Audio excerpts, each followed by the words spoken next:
გავამზადოთ მაიონეზი სახლის პირობებში კვერცხის გარეშე. ამისათვის ჭიქაში მოვათავსოთ 200 მl მცენარეული ზეთი, 100 ml რძე, მე გამოვიყენე ამ შემთხვევაში სოფლის რძე, ნახევარი ჩაის კოვზი მარილი, 1 სავსე სუფრის კოვზი შაქარი,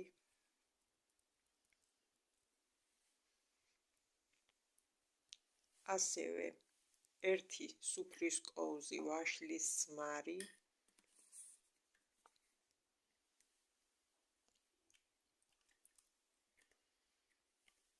და 1 ჩაის კოვზი მდოგვი, რომლის გარეშეც შეუძლებელია მაიონეზის გაკეთება.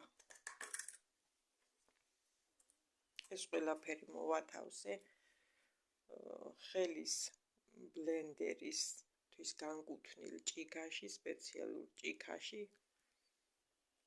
და მოვიწყებთ ქვეფას.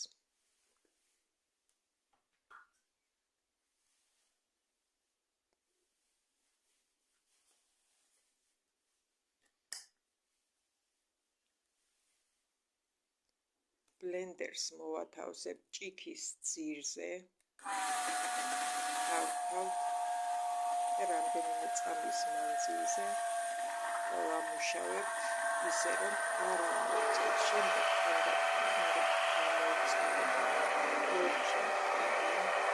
ამოვიცით საშუალება შეექმნას მასა.